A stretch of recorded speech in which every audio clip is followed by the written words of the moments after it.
உடனடியாக வன்னியர்களுக்கு இந்த இடஒதுக்கீட்டை உடனே வழங்கிட வேண்டும் என்றும் அதற்கான உரிய சட்ட நடவடிக்கையை மேற்கொள்ள வேண்டும் என்றும் உங்கள் அனைவரையும் கேட்டுக்கொள்கின்றோம்.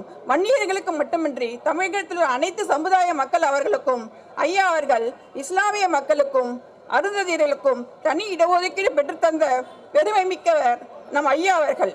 தமிழகத்தில் உள்ள சமூக மக்களின் எண்ணிக்கைக்கு தகுந்தாற்போல் இடஒதுக்கீடு கிடைக்க வேண்டும் என்பதற்காகத்தான் சாதிவாரி இடஒதுக்கீட்டை அமல்படுத்த வேண்டும் என்று பல ஆண்டு காலமாக நம் ஐயா அவர்கள் போராடி வருகின்றார்.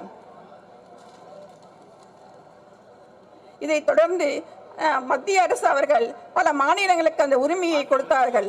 ஆனால் நமது அண்டை மாநிலமான கர்நாடகா, ஆந்திரா போன்ற மாநிலங்கள் எல்லாம் அந்த இடஒதுக்கீட்டை அமல்படுத்த சாதிவாரி கணக்கெடுப்பை அமல்படுத்தினார்கள். ஆனால் நமது சமூக நீதியின் பிறப்பிடமாக விளங்கும் தமிழகத்தின் அதை நிறைவேற்றாமல் தமிழக அரசு நமக்கு வருத்தமாக இருக்கின்றது, நம் வேதனையாகவும் இருக்கின்றது.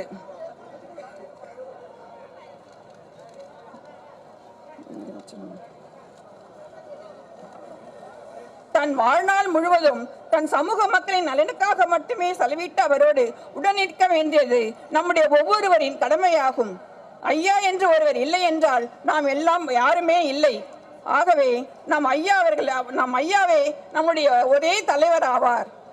மாறாக நான் தான் தலைவர், நான் தான் தலைவி என்று கூறிக்கொண்டு 100 நாட்கள் சொகுசு பயணம் புறப்படுவர்கள் மத்தியில் அரை நூற்றாண்டாக ஐயா அவர்கள் கிராமங்கள் தோறும் நடந்தே இயக்கத்தை கட்டி காத்து ஐயாவை மறந்துவிட்டு கட்சியை பிளவுபடுத்தி வருகிறார்கள். இவற்றையெல்லாம் முறியடிக்க ஐயாவின் கரத்தை வலுப்படுத்துவோ வேண்டும்.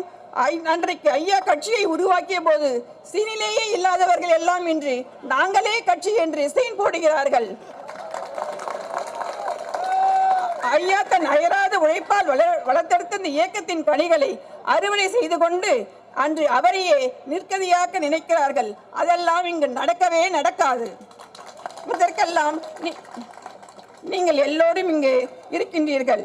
இங்கே நம் உரிமையை மருத்துவர் ஐயா அவர்கள் தலைமையில் வென்றெடுப்போம், வெற்றி பெறுவோம் என்று கூறி இங்கு வருகை தந்துள்ள உங்கள் அனைவருக்கும் என் உயிரின மேலான அனைத்து உறவுகளுக்கும் நன்றியை காணிக்கையாக்கி விடைபெறுகிறேன். நன்றி, வணக்கம்.